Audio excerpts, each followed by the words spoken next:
안녕하십니까? 대학을 위해서 주님을 섬기고 있는 박근호 형제입니다.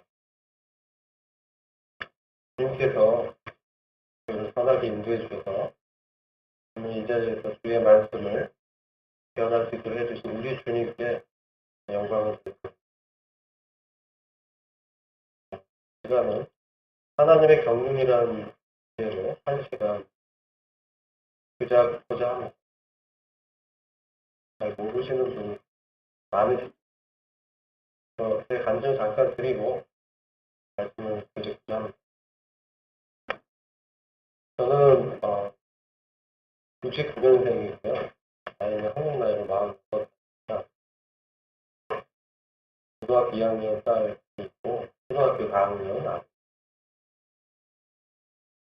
주님을 개인적으로 인격적으로 만나게 됐고 제가 종교 율법 아래에서 기독교 아래 있다가 대학교 1학년 때 89년도에 주님을 만나게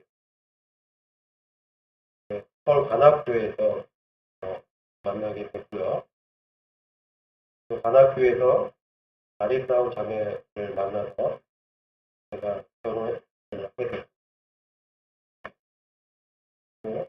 2000년도에 분당 북북교회로 분가를 나가서 당시 10가정 정도 분가를 나갔습니다. 작년 5월까지 분당 북북교회에서 환경조사로 주님을 섬겼습니다. 주님께서 많은 축복을 주셨고 하나님의 말씀 저가 자신이 많이 배우게 됐습니다.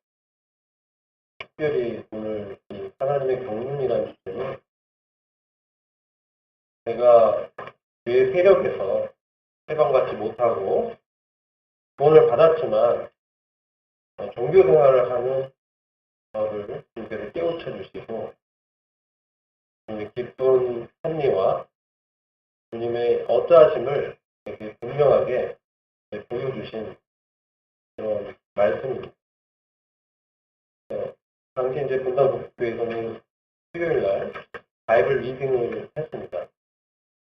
수요 성경 읽기를 했는데요. 저희 그때 주제가 요한계시록이었습니다. 요한계시록을 형제님들과 교제하면서 너무 어렵기 때문에 하지 말고 스킵하자. 이렇게 형제님들이 교제를 하셨습니다. 또 일부의 형제님들은 우리 믿음의 분량만큼만 성경을 읽고 교제하고 했으면 좋겠다. 교제가 돼서 당시 요한계시록을 1장부터 쭉 같이 읽으면서 주님의 어떠하심을 저희가 배울 수 있었습니다. 근데 제가 이 말씀을 드리는 것은 제가 이 교회 세력을 이기지 못하고 저 자신의 애씀으로 주님을 섬기려고 부단히 노력을 했습니다. 분당 북북교회에서 제가 재정일도 한 6년 맡았었고요. 또 학생회도 한 6년 섬겼고 성교회학교를 한 6년 섬겼고 중첩적으로 섬겼기 때문에 저희가 모임을 갖고 주일날 예배를 드리고 만찬 때 경사를 드리고 하지만 모였을 때는 거룩하게 이렇게 교제를 하는데 직장에 나가서 사회생활을 하고 가정생활을 할 때 주님의 인격으로 교제치 못하고 세상 사람과 별반 다름없이 섞여서 살다가 수요 모임을 오면 또 거룩해지고 또 토요일날 구역 모임 이렇게 가정 모임을 했는데 가정 모임 이렇게 모이면 교제할 때는 신령하고 거룩하고 또 예배 드릴 때는 그렇습니다. 근데 또 돌아가면 여전히 또 세상 사람들과 별반 차이가 없이 지냅니다. 제 신앙생활에 위기가 찾아오고 가정도 어려워지고 힘들어졌습니다. 주님께 주님 제가 이렇게 이중적으로 더 이상 주님을 섬기지 않겠습니다. 의미가 없습니다. 제가 말씀대로 살지 못한다면 이게 무슨 의미가 있습니까? 이건 기독교 종교 생활에 불과한 거 아닙니까? 제가 낙향을 하겠습니다. 교회 모든 일들을 내려놓고 이제 교회를 다니자. 그런 마음에 이제 부담이 들었어요. 그때 한 2006년도, 5년도 정도 되었어요. 근데 이제 주님께서 그런 부담을 갖고 있었는데, 수요일이나 모여서 제가 성경을 읽고 교제하면서 선생님들의 성경의 나눔을 들으면서 저도 성경을 가르쳤지만 그들의 삶 가운데서 증거되는 주님의 어떠하심을 또 배우게 되고요. 또 저와 동일한 이 문제 가운데서 또 주님 어떻게 인도하시는지를 간증 가운데서 보게 됐습니다. 또 주님께서 서서히 저의 이 죄악된 심령 가운데 말씀으로 더 깊이 있게 찾아와 주셨습니다. 또 제가 그때 깨달은 것은 주님의 계시가 얼마나 광대하고 위대하고 놀라운가. 정말 연약하고 미약하고 부족한 그 사람에게 하나님의 위대하심을, 하나님의 영광을 보여주시고 하나님의 생명인 그리스도로 사는 것이 어떤지를 알려주시고자 하는 큰 경륜을 만나게 됩니다. 그전에는 하나님의 어린 양이신 예수 그리스도를 제가 믿고 그분의 죄사함의 진리 가운데서 자유를 누리고, 그러나 그 자유는 있지만 제가 아들의 신분을 인식하고 영적인 해방의 체험이 있고 그리스도의 법으로 자유롭게 되었지만 세상에 나가면 매여있는 삶을 사는 이 도리에서 해방될 수 없었는데 하나님의 어떠하심을 분명하게 보여주시고 제게 아무런 선이 없다라는 것을 깨닫게 되었습니다. 아무리 노력해도 죄를 이길 수 없음을 그전에 지식적으로 알았는데 삶 가운데서 명확하게 철저하게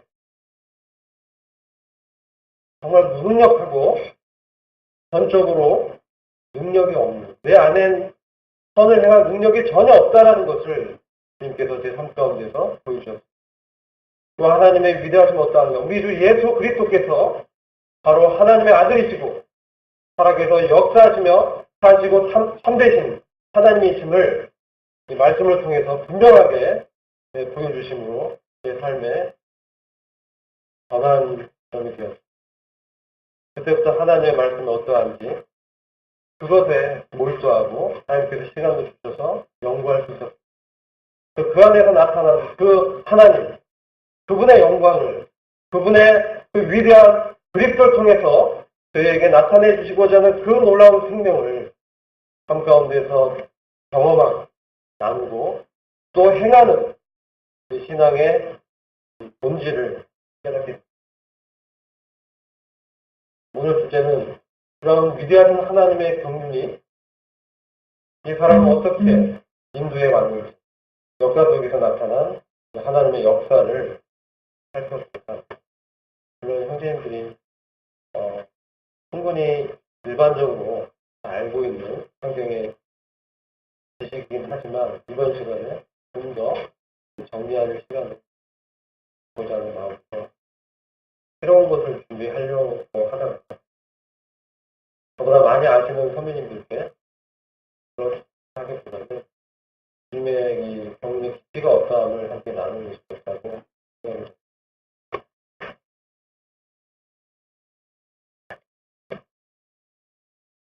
시대의 분별을 먼저 해야 되겠습니다. 우리는 지금 어떤 시대에 살고 있는지 성경에서 분명하게 증거해주고 있습니다. 지금은 우리는 세상 끝에 있습니다. 이 말씀은 히브리서 9장 26절의 말씀인데 제가 이제 오베드 프로젝트에 뛰어난 걸 보시고 참조하시면 감사드립니다. 제가 읽겠습니다. 이는 그리하였더라면 그분께서 반드시 창세 이래로 아주 고난을 당하셨어야 할 것이므되 이제 세상 끝에 단 한 번 나타나다 자신을 희생물로 드려 죄를 제거하셨습니다. 우리 주님께서 나타난 시점은 세상 끝입니다. 세상의 정점에 주님께서 오신 것입니다. 그것은 우리의 죄의 문제를 해결하시고자 하셨다는 것입니다. 자신을 우리 아버지 하나님께 온전히 드리셔서 하나님과 사람의 사이를 가로막던 그 죄를, 그 규제를 막았던 하나님의 이 생명의 흐름을 방해하는 이 죄를 제거하셨습니다. 주님이 어린 양이 되셔서 세상 죄를 지고 가셨습니다. 그래서 우리는 지금 그 이후로부터 계속 세상 끝에 서 있는 것입니다. 디모데후서 3장 1절 말씀은 우리가 마지막 때에 있다고 또 말씀해 주고 있습니다. 또한 너는 이것을 알라. 마지막 날들에, 마지막 때에 위험한 때가 이르리니, 또는 개혁성경은 고통하는 때라고 번역하고 있습니다. 이건 흔적역 번역을 제가 특별히 취했습니다.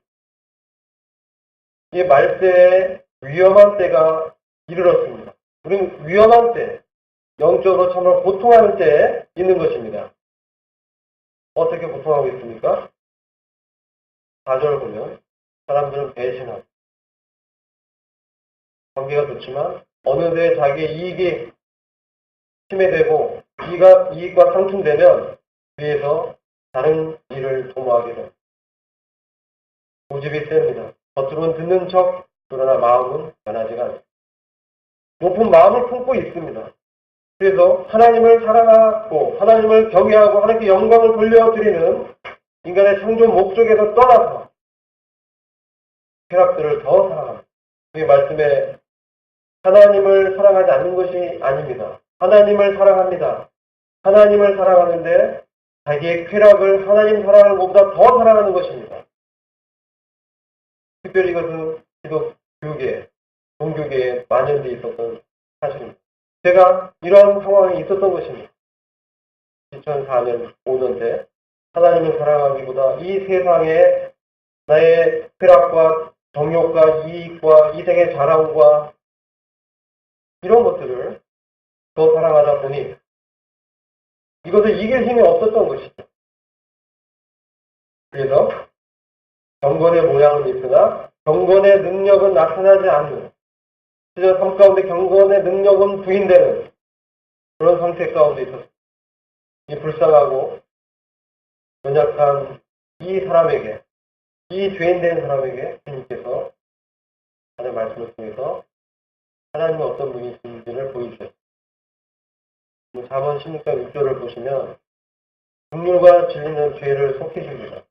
그러나 여호와를 경외하는 것이 악에서 떠나게 할지니라. 이렇게 말씀하고 있습니다. 우리가 주님의 이 진리, 우리의 은혜의 복음, 우리가 주님께서 십자가에서 죽으시고 살아나시고 우리가 그 주님의 은혜로 우리의 죄 문제는 해결됐지만 우리가 진정 삶 가운데서 이 죄악의 세력에서 과연 떠나서 살고 있는지, 경건의 능력이 나타나고 있는지, 경건은 하나님 같음입니다. 하나님이 나타나는지, 그리스도의 생명이 그를 통해서 나타나고 있는지, 그렇지 않다면 우리는 이 마지막 날들에 이 고통 가운데 이 위험한 지경에 처해 있는 것입니다. 그리고 지금 이 시대는 어떤 시대입니까? 재림의 약속을 비웃는 그런 시대 가운데 우리가 있습니다. 베드로후서 3장 3절을 보면 먼저 이것을 알지니 마지막 날들에 비웃는 자들이 와서 자기 정욕을 따라 걸으며 행하며 이르되 그분께서 오신다는 약속이 어디 있느냐? 그 사람들이 잠든 이래로 모든 것이 창조의 시작 이후에 있던 것 같이 그대로 계속된다. 지금 재림을 얘기하면 사람들이 어떻습니까? 비웃죠. 그렇지 않습니까? 믿지 않습니다. 조롱합니다. 지금 우리는 그런 시대에 살고 있는 것입니다. 왜 사람들이 그렇습니까? 그들의 생각은 온통 땅의 일에 집중되어 있기 때문에 하나님의 영광을 모르는 것입니다. 빌립보서 3장 18절에 사도 바울이 이렇게 말씀을 증거하고 있습니다. 내가 여러 번 너희에게 말하였거니와 이제도 눈물을 흘리며 말하노니 여러 사람들이 그리스도의 십자가의 원수로 행하느니 그리스도의 십자가의 원수로 행하는 것입니다. 그래서 그들의 신은 배라고 말씀하고 있습니다. 자기의 이익입니다. 자기의 즐거움입니다. 자기의 기쁨을 추구하고 있습니다. 그러나 그 영광은 결국 저희의 부끄러움에 있고 땅 일을 생각하는 자라. 이렇게 사도는 시대를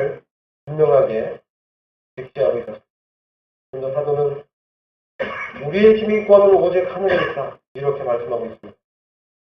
거기로서 구원하는 자, 구주 예수 그리스도를 기다리노니 그가 만물을 자기에게 복종케 하실 수 있는 자의 역사로 우리의 낮은 몸을 자기 영광의 몸에 형체와 같이 변케 하시리라. 우리의 시민권은 하늘에 있는 것입니다. 근데 많은 경우에 우리는 이것을 잊고 땅의 일에 몰두하고 있는 것을 저를 이제 발견하게 된 것입니다.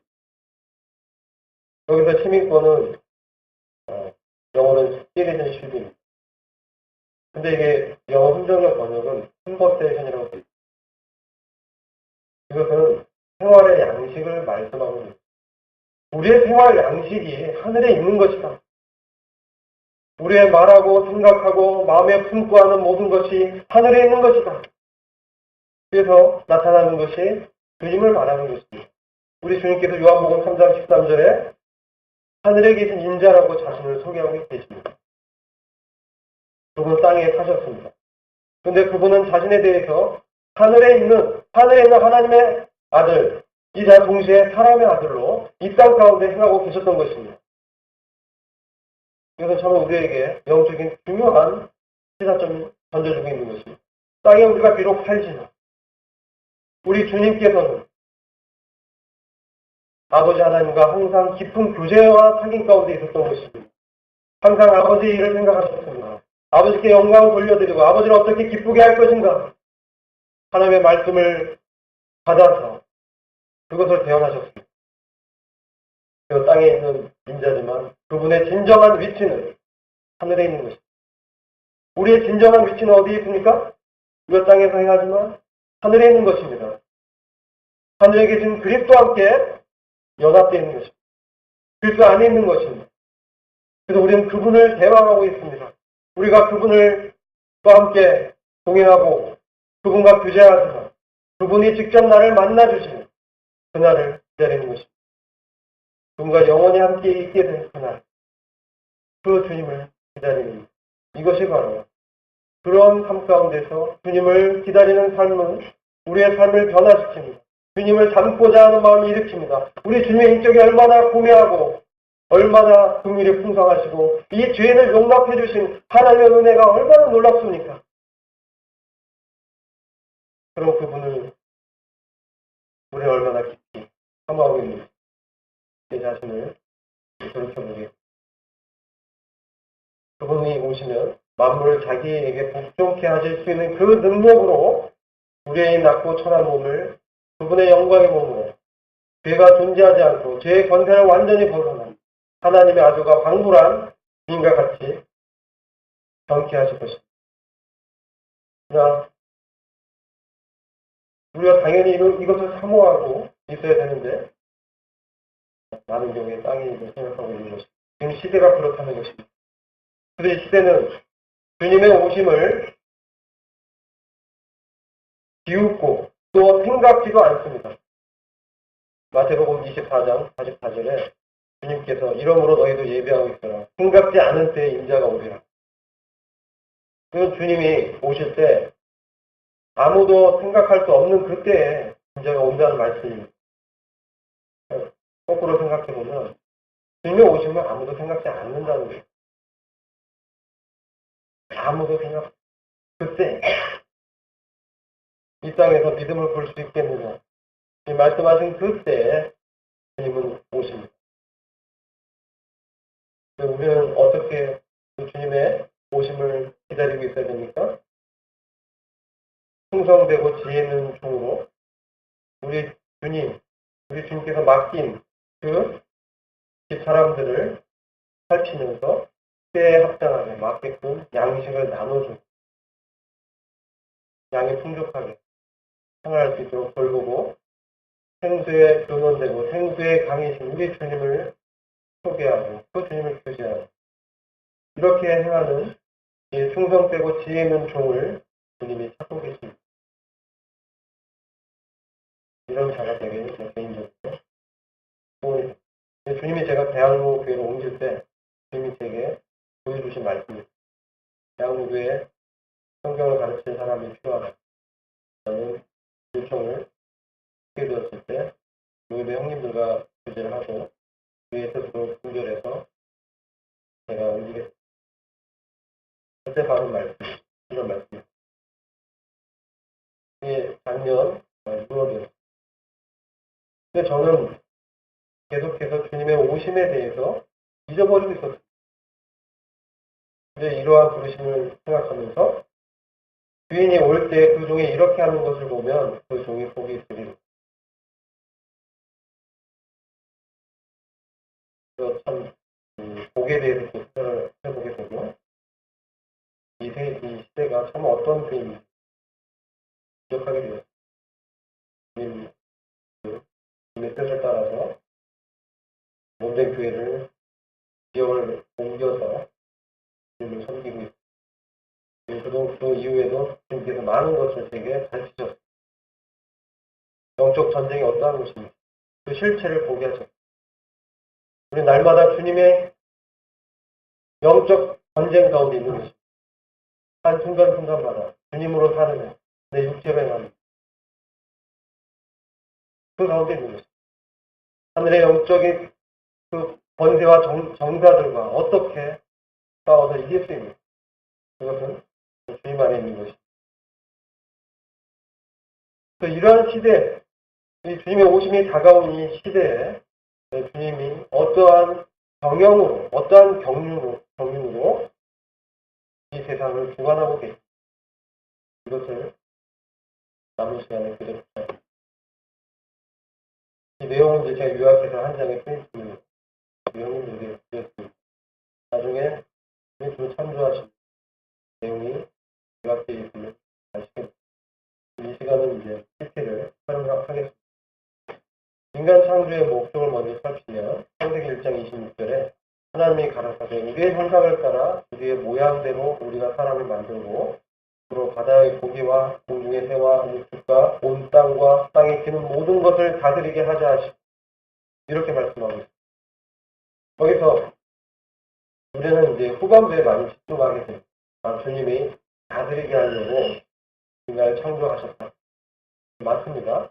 근데 먼저는 왜 하나님께서 하나님의 형상으로 우리를 지으신 것입니다. 그 전에는 하나님의 형상을 따라 지어진 이 피조물이 없었습니다. 영적인 존재인 그 사단이 있었지만 정말 하나님의 그 인격을 닮아서 그것을 담아내고 우리 하나님과 교제하는 이러한 사랑의 사귐의 대상이 존재하지 않았습니다. 그래서 우리는 아들이라고 하나님의 아들. 그 아들에게 주님이 이 다스리는 것을 위임하신 것입니다. 이 하나님의 아들을 얻고자 하신 것입니다. 그리고 첫째 사람 아담을 지으셔서 명령을 내리십니다. 이게 28절에 나옵니다. 하나님이 그들에게 복을 주시며 그들에게 이르시되 생육하고 번성하여 땅에 충만하라. 땅을 정복하라. 바다의 고기와 공중의 새와 땅에 움직이는 모든 생물을 다스리라 하십니다. 이 말씀 너무나 많이 우리가 잘 알고 쓰는 말씀인데 여기서 뒷부분에 우리는 주목합니다. 땅에 충만하고 번성해서 정복하고 다스립니다. 근데 그렇게 하기 위해선 무엇이 먼저 전제가 되어야 됩니까? 하나님이 복을 주셔야 됩니다. 그렇지 않으면 이러한 번성과 충만과 정복이 나타날 수 없는 것입니다. 그러니까 사람들은 하나님의 복, 하나님의 생명, 하나님의 교제에서 나오는 그 복을 추구하기보다 뒤에 있는 것을 추구하게 됩니다. 그래서 이게 바뀌게 되죠, 순서가. 하나님의 생명 없이, 하나님의 인격적인 어떤 교제 없이 자기를 신뢰하는 그런 상태에 빠지게 됩니다. 그래서 그런 인간들은 범죄하고 살아가게 됩니다. 그 다음부터 제가 정리한 내용은 우리가 너무나 잘 알고 있는데 한마디로 인간의 실패입니다. 첫째 사람 아담의 실패를 성경은 보여주고 있는 것입니다. 아담이 그 선악을 알게 하는 그 책임 나무의 열매를 따먹었습니다. 주님 주인과 교제하는 그 생명을 통해서 아담이 살기를 원하셨습니다. 근데 그는 하나님과 같게 된다라는 그러한 욕심에 교만한 마음을 품게 되고 그 자리를 이탈하게 됩니다.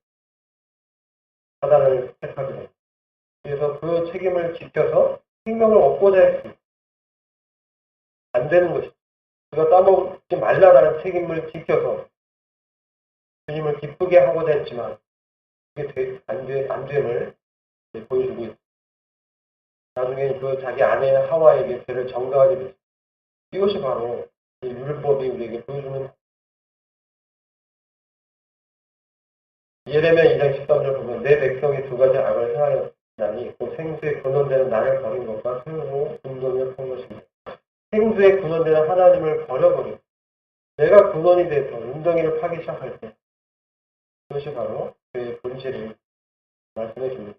죄가 이제 들어와서 하나님과 사람의 사이가 멀어지게 됩니다.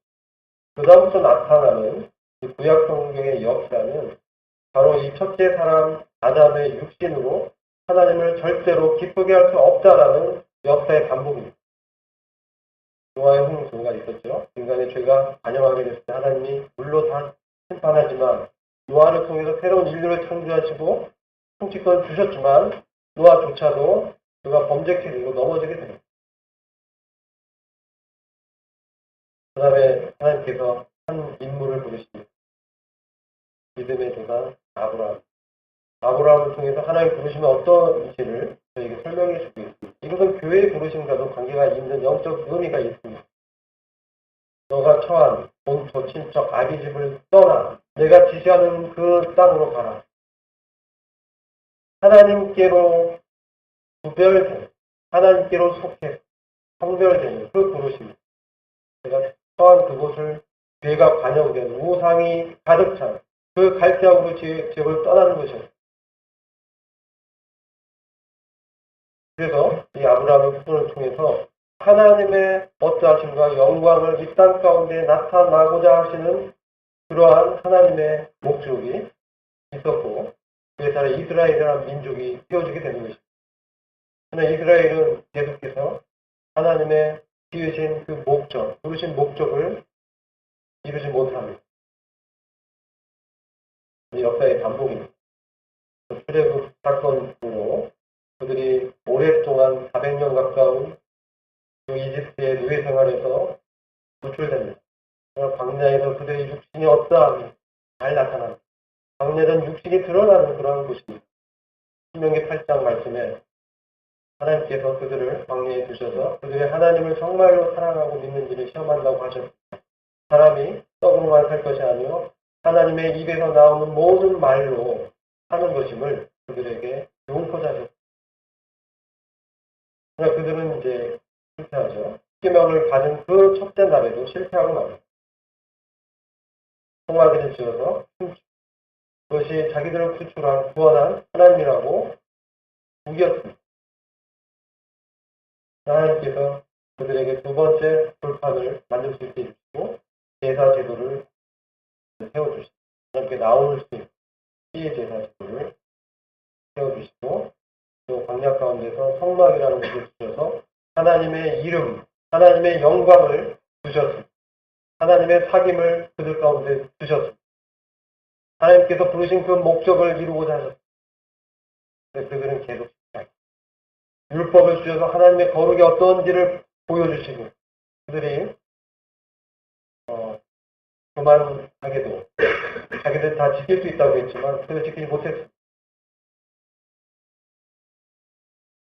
그래서 이 율법에 의해는 하나님의 거룩을 하나님의 인격의 그 고매함을 보여주는 것입니다.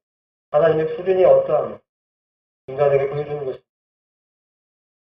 인간은 그것을 지킬 수가 없는 것입니다.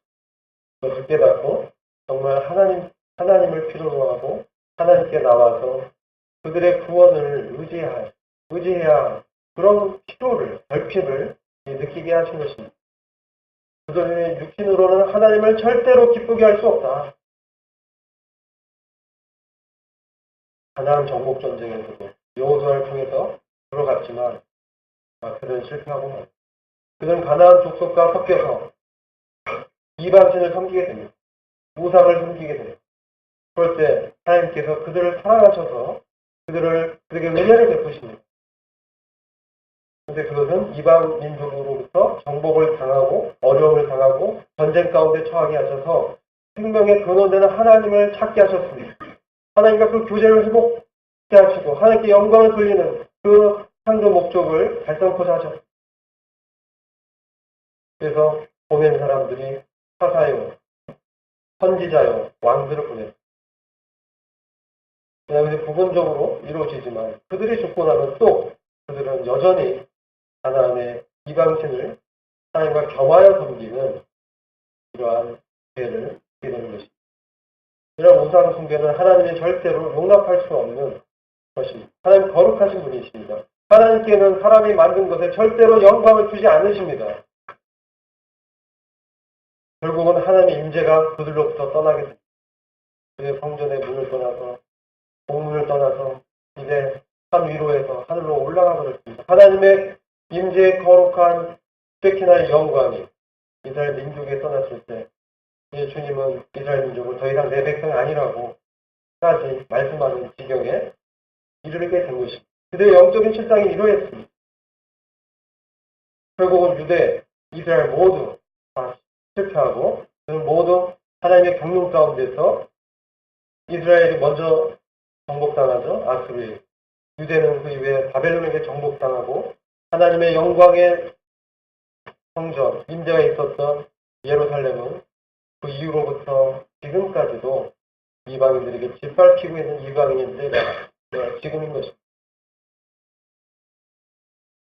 바로 이러한 이 때에 주님이 오셨습니다. 하나님께서 사람의 몸을 입고 오셨습니다. 그분의 오심은 은혜와 진리가 충만한 그것을 우리에게 보여주시고자 하셨습니다. 십자가를 통해서 주님께서는 눈물과 진리가 같이 만나고 누가 합편이 서로 입맞추었습니다. 10편 85편 10절 말씀을 이루셨습니다. 하나님의 의로움과 하나님의 사랑을 하나님이 만족할 수준으로 완전하고 절대적이며 더 이상 그만큼 하나님을 만족시킬 수 없을 정도로 충분하게 만족시켜 드렸습니다. 하나님께 영광을 온전히 돌려드렸습니다. 바로 그 십자가의 구속이 하나님의 이 분명의 기초가 된 것입니다. 우리 주님은 죽으실 뿐만 아니라 다시 살아나셔서 일생의 종로를 타는 우리를 죄의 권세로부터 해방시키셔서 하나님을 섬길 수 있도록 해주신 것입니다. 그리스도의 부활로 우리 주님이 하나님의 아들이심을 능력으로 입증하셨습니다. 그래서 그리스도의 사역을 10가지로 정리를 했습니다. 이 내용은 저희가 너무나 익히 잘 알고 있는 내용이기 때문에 간략하게 보고 넘어가도록 하겠습니다. 에덴 동산에 있었던 두 나무, 선악나무, 책임을 요구하는 그 나무와 생명나무가 있습니다. 그래서 인간은 율법주의 정신의 기초에서 율법이 그때 없었지만 자신의 의의를 내세워서 책임을 지킴으로 하나님께 인정받고 생명을 얻고자 했습니다.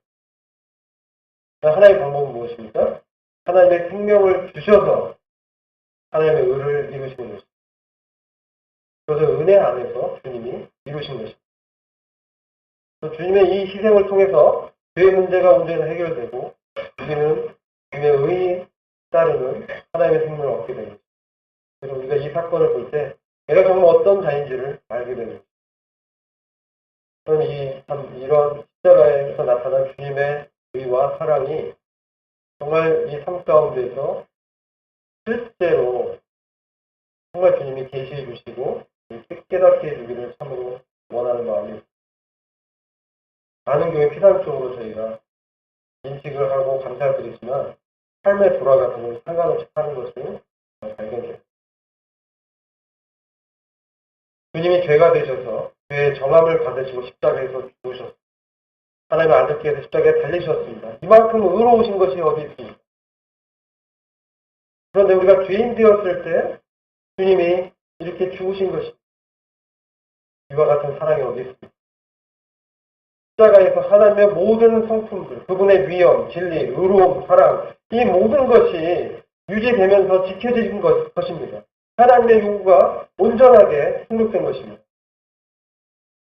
그래서 주님은 이런 십자가의 구속을 통해서 복음 전파의 근거가 되어주시고 인간들을 하나님께로 인도하는 그러한 은혜의 친구가 되신 것입니다. 그래서 그리스도께서 인간이 튀김나무의 열매를 먹은 모든 결과, 이 죄의 결과들을 완전하고 완벽하고 절대적으로 충족시켰습니다. 우린 믿음으로 이 그리스도의 완전 가운데 있는 것입니다. 그리스도의 온전함 가운데 우리가 연합되어 있는 것입니다. 우리를 그 하늘의 우편 보좌의 그리스도 안에 함께 앉히셨습니다. 그래서 우리는 그리스도 안에 있는 이 신자로서 새로운 책임이 있는 것입니다. 그것은 에베소서 1장 말씀처럼 하나님의 은혜가 얼마나 놀라운가, 하나님의 은혜의 영광을 찬미하고 우리 그리스도의 주권이 얼마나 놀랍고 주님의 주대심 얼마나 놀라운가, 그리스도의 영광을 찬양케 하도록 우리를 부르신 것입니다.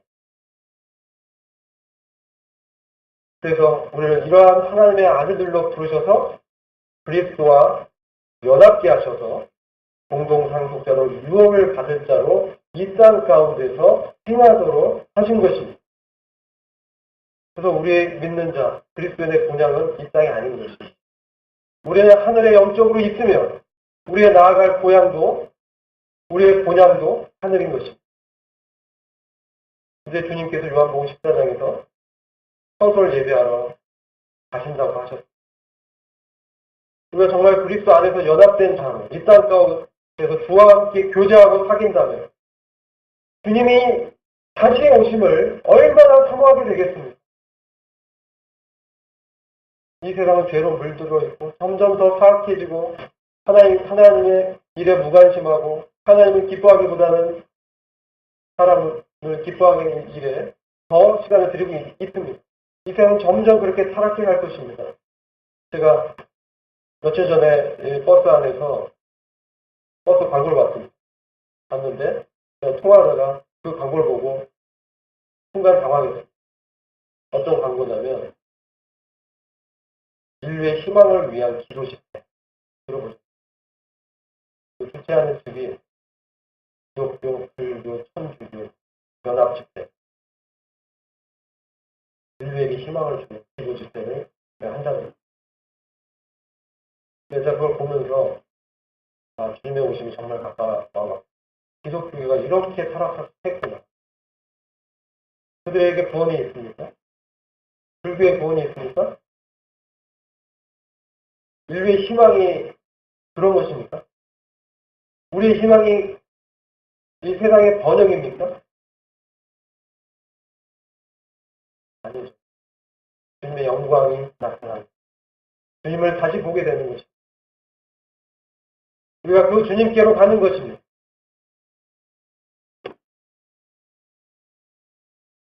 우리는 우리의 부르심을 생각하면서 이 땅 가운데 어떻게 섬길 건지를 기억해. 이 땅은 어떤 땅입니까? 그리스도를 거절했습니다. 철저하게 배척했습니다. 누가요? 하나님의 백성. 하나님의 말씀을 가장 잘 아는 백성이 하나님의 아들을 십자가에 못 박았습니다. 누구를 통해서요? 로마 이방 정부의 힘을 통해서. 비열한 공모에 거짓을 만들어 하나님의 아들을 못 박은 것입니다. 그럼 이 땅은 어떤 땅입니까? 주님을 거절한 땅입니다. 주님을 거절하는 이 세상입니다. 아브라함은 어떻게 부르셨습니까? 그런 세상에서, 그런 땅에서 구별해서 부르신 것입니다. 그런 세상을 떠나라고 하신 것입니다. 그러니까 자손들이 먼저 나오죠. 그는 이 땅에서 살아가면서 주님의 이름을 불렀습니다. 주님의 이름을 부른 것입니다. 이 땅은 무덤이 있는 곳입니다. 우리의 소망은 어디 있습니까? 주님에게 있습니다. 아브라함이 제가 말씀드린 바와 같이 고향을 떠나서 하나님 지시하는 곳으로 이동하고 가난한 사람들과 이제 같이 살았습니다. 근데 아브라함이 땅의 권리를 주장하지 않았어요. 그래서 땅을 사죠. 원래 하나님이 주실 땅이잖아요. 근데 사람들 땅, 이런 땅을 돈을 주고 매입합니다. 땅의 권리에 대해서 다투지 않아요. 아브라함은 하늘의 본향을 알아봤어요. 이것은 교회의 영적인 이 고향을 보여주는 거죠. 부르심을 우리에게 기억나게 해주는 거죠. 근데 아브라함은 하나님이 주시고 약속한 땅을 못 받았어요. 평생. 우리도 교회도 이 땅에 이 유업이 교회에게 있습니까? 우리의 유업은 신령한 하늘에 속한 것입니다. 이 말씀이 잘 이해가 안 됐습니다. 근데 이것은 하나님의 아들 그리스도께서 이 땅에서 어떻게 살았는지를 우리가 보게 됐을 때 하늘의 유업이 조금 맛보게 됩니다. 무엇인지. 주님께서 이 땅에 사셨지만 우리 아버지와 막힘없는 교제와 교통 가운데 계셨습니다. 그분은 이 땅에 걸어가셨지만 그분의 사신 곳이 진정 하늘인 것입니다. 이게 하늘의 유업입니다. 이런 영적인 놀라운 축복을 이 교회에게 주신 것입니다. 우리 이 땅에 걸어가지만 우리가 이 땅에 거하고 이 땅에 오래 살고 이런 것이 아니에요. 주님 오신 분 가야 됩니다. 그날이 가까워요. 우리는 주님과 연합해서 주님과 함께 있는 것입니다. 이게 우리의 소망입니다. 그 교회의 복은 이 물질적이고 이런 것이 아닙니다. 그래서 믿는 그리스도인 신자의 의무도 그와 같이 주님을 따르는 것입니다. 주님의 본을 따르고 주님을 닮는 것입니다. 바울은 어떻습니까? 그러한 주님을 알고자 해서 고난에 동참했습니다. 부활에 이르려고 죽은 자 가운데에서 어찌하든지 부활에 이르려고 했습니다. 죽은 자 가운데서 부활은 일반적인 것이 아닙니다. 많은 사람들이 죽어 있습니다. 영적으로 죽어 있고 몸도 죽어 있습니다. 그러나 다음이 추구한 그 부활은 바로 주님의 그 부활입니다. 주님이 많은 영혼들이 죽어있는 그 무덤 가운데서 가장 먼저 일어나셨습니다. 하나님의 권능의 성령의 능력으로 그분의 영광스러운 몸을 입으시고 하나님의 아들임을 입증하셨습니다. 사망을 이기시고 사망 저 건너 그 승리 안으로 들어가셨습니다. 지옥과 음부의 권세가 누구에게 있습니까? 우리 주님께 있는 것입니다. 온 우주 만물의 통치권이 누구에게 있습니까? 우리 주님에게 있는 것입니다. 이 세상을 지금 세상의 신이 공중곳에 잡은 공중의 권세를 찬탈한 사단 이 세상 신으로 지금 겉으로 보이지만 그 뒤에서 우주 만물을 아우르시고 주재하시는 것은 바로 하나님이십니다. 주님의 경륜 가운데 사단도 도구에 불과한 것입니다. 그 주님, 그 주님의 어떠하심을 알고자 했습니다. 사도 바울은 특별하게 이방인의 사도로 부르심을 받아서 교회의 진리를 우리에게 정말 잘 증거하고 그런 삶을 살았던 분이셨습니다. 그분은 복음 전파를 위해서 물질적 필요를 채우고자 위하로 일하셨지만 그는 주님과 깊은 교제 가운데 있었습니다. 그리스도 안에서 이 세상에 어떤 형편에 처하든지 부하든지 가난하든지 그것에 흔들리지 않았습니다. 모든 환경과 어려움 가운데 주님으로 만족하는 일체의 비결을 저는 배웠습니다. 그가 그 육신의 혈통으로 얼마나 완전한 자였습니까? 그는 베냐민 지파였고 낳은 지 8일 만에 할례를 받았습니다.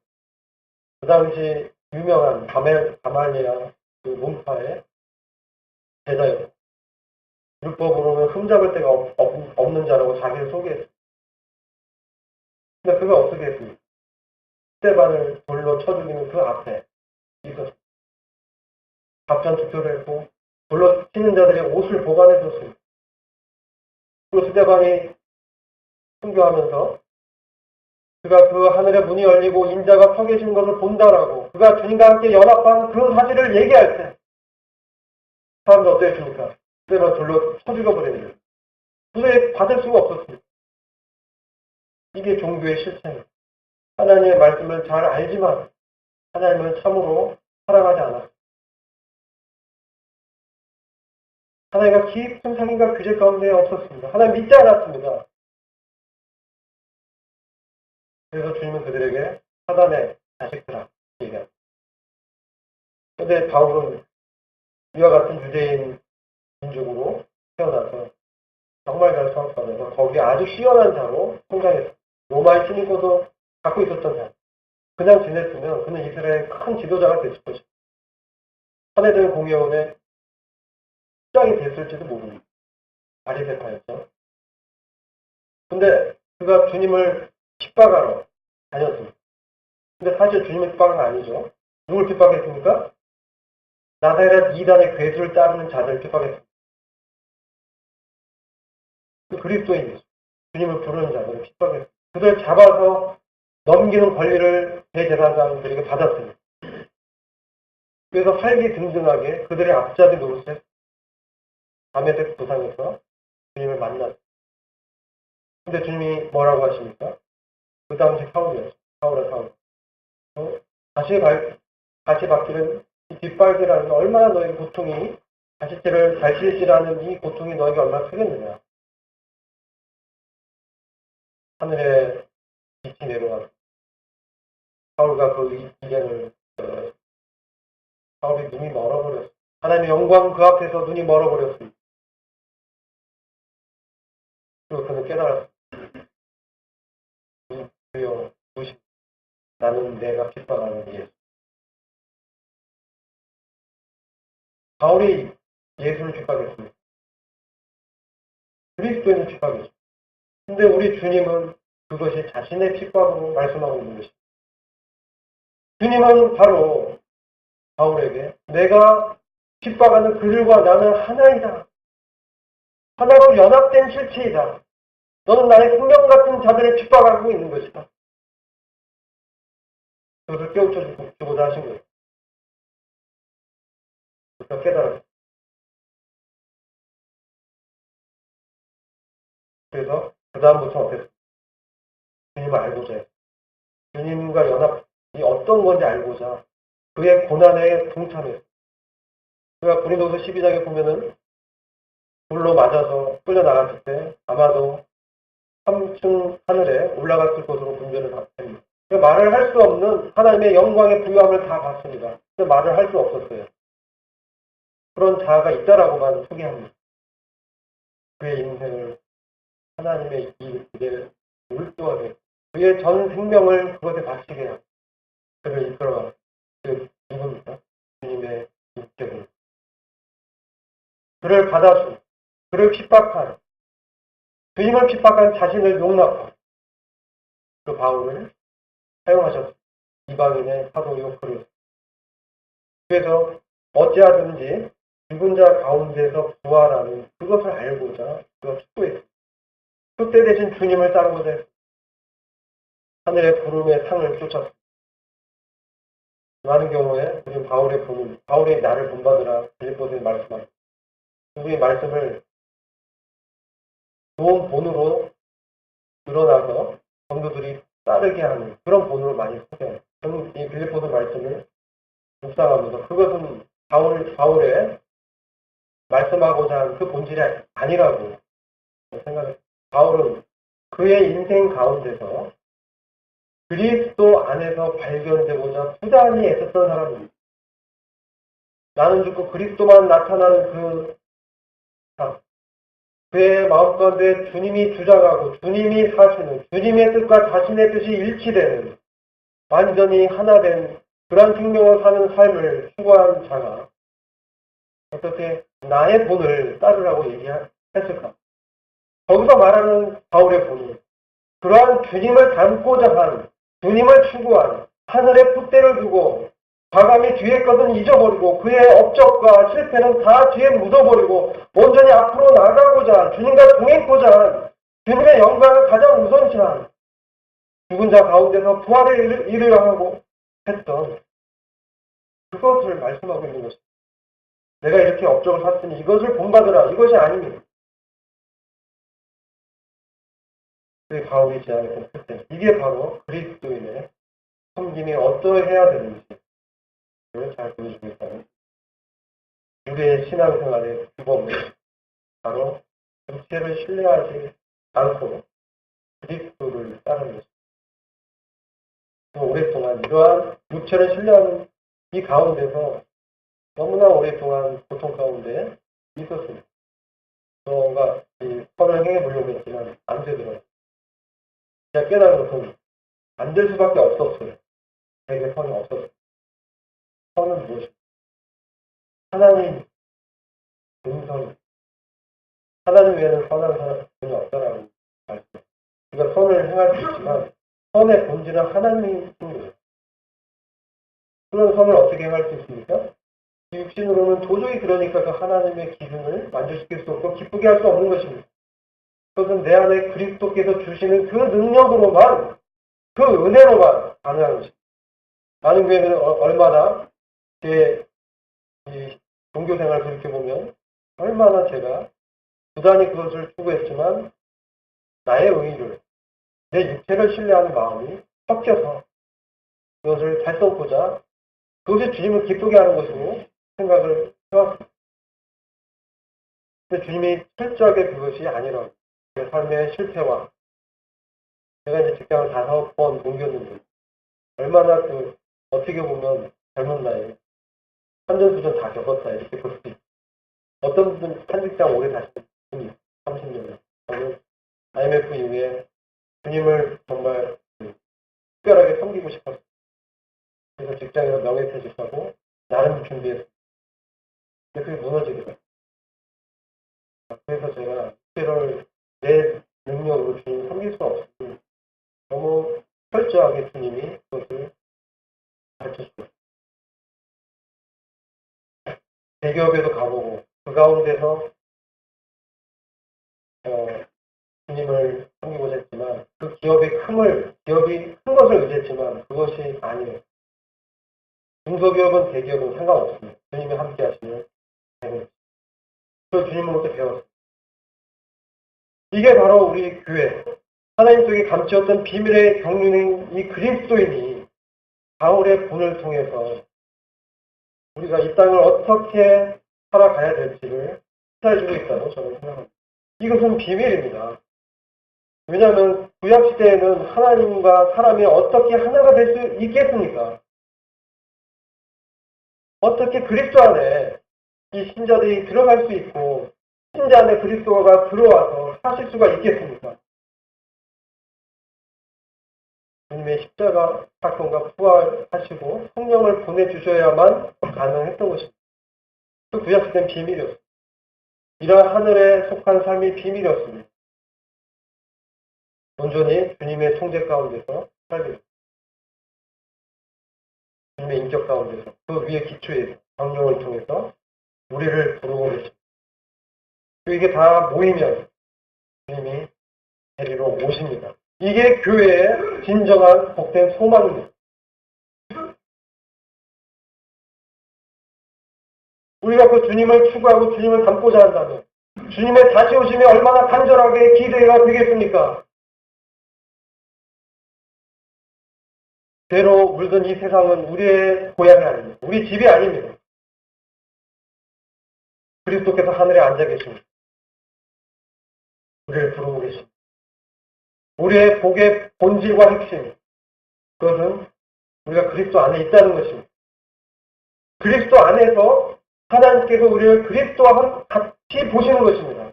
동일하게 여겨주시는 것입니다. 그게 교회의 본질이고 우리가 받은 영적인 복의 핵심입니다. 우리가 지금 이 땅에 있지만 우린 그리스도 안에서 하늘에 앉아 있는 것입니다. 그리고 그 영적인 실상이 주님이 우리를 데리러 오실 때 이루어질 것입니다. 우리는 모두 주님과 같이 변화돼서 몸으로 하늘에 주님과 함께 있게 될 것입니다. 주님과 진정한 결혼식을 갖게 될 것입니다.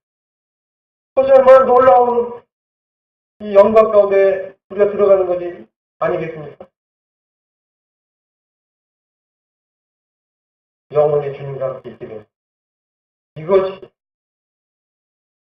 바로 우리가 추구할 이 소망인 것입니다. 이 휴거라는 사건은 우리를 완전히 의롭게 만드는 최종 구원의 완성을 가져올 것입니다. 취하게 될 때 이제 죄는 더 이상 우리에게 존재하지 않게 됩니다. 이게 바로 교회의 특권. 완전히 세상에서 실질적으로, 물리적으로, 가시적으로 분리가 되는 사건이 있을 것입니다. 그 사건을 이루기 위해서 주님이 하늘의 초소를 예비하고 그 거룩한 성으로 우리를 데려가기 위해서 오시는 그날이 아까 서두에 시대 분별에서 말씀드렸습니다. 가까웠습니다. 그리고 우리가 주님과 함께 있게 됐을 때 주님과 함께 세상을 심판하기 위해서 함께 나타날 것입니다. 이게 골로새서 3장에서 말씀하고 있는 골로새 3장 4절. 주님과 함께 세상을 심판하기 위해서 내려오는 것입니다. 그래서 이 예언이 성취가 되는 것입니다. 그래서 이 교회 부르심의 특징 중 8번째 말씀입니다. 그리스도는 그래서 주님을 항상 기다리는 것이 영적 특징이에요. 주님과 함께 살고 주님과 사귀고 주님과 교제하는데 그 주님이 오시는 게 얼마나 사모가 되느냐. 이게 바로 영적인 특징이에요. 그래서 우리가 주님을 현재 계속해서 기다리고 있을 때 주님이 맡기신 일들을 주님과 함께 살면서 그래서 이뤄나가는 것입니다. 악한 종들이 왜 징벌에 처해졌습니까? 마태복음 24장 43절 보시면 그들이 주님의 오심을 부인한 것이 아닙니다. 그 인정했지만 그것을 기다리는 감각, 기대가 현실됩니다. 우리는 그러한 영적인 실상 가운데 놓여 있습니다. 그래서 말씀을 맺고자 합니다. 이 재림의 이 소망과 이 소망이 주님이 오신다는 그때 우리는 주님과 함께 영원히 있게 된다는 이 소망이 바로 교회의 본질. 왜요? 우리는 그리스도와 이미 연합된 자기 때문에 그렇습니다. 그래서 보라 신랑께서 오신다. 그 외침은 우리를 끼어있게 만듭니다. 우리 주님의 오심을 준비하게 합니다. 이 세상이 어떻게 흘러가든 물론 우리에게 맡겨진 책임 다해야 됩니다. 방종하고 무관심하게 무의도식하라는 그런 말이야. 그래서 이러한 말로는 바울 사도는 주님의 재림에 대한 그 소망으로 살았고 그 로마서 8장에 소망이 너희를 구원한다고 말씀하고 있습니다. 현재적으로 우리를 주님과 함께 거룩의 동료로 역사한다는 것입니다. 성도들을 위로하고 그 영광스러운 주님을 알만 할수록 우리는 고난도 불사하는 것입니다. 왜 그렇습니까? 하나님의 영광의 중요한 것이 잠시 우리가 겪는 이 고난은 소홀하게 하는 것입니다. 어찌하든지 살아가는 그 주님과 함께 있고자 하는 그 열망이 바울이 있은 것처럼 우리 안에서도 주님 안에서 발견되고 우리 안에 사시는 그 그리스도로 살아가기를 소망합니다. 요한일서 3장 2절 3절 1절 사랑하는 자들아 우리가 지금은 하나님의 자녀라. 장래에 어떻게 될 것은 아직 나타나지 아니하였으나 그가 나타나심이 되면 우리가 그와 같을 줄 아는 것은 그의 계신 대로 볼 것을 미나미니 그로 향하여 이 소망을 가진 자마다 그의 깨끗하심과 같이 자기를 새롭게 하는 이러한 자들이 하나님의 진정한 아들이고 이런 아들을 얻기를 우리 하나님께서 열망하시고 계십니다. 우리가 이 아들을 얻기 위해서 복음을 증거하는 모이는 것입니다. 주님께서 제가 성인들의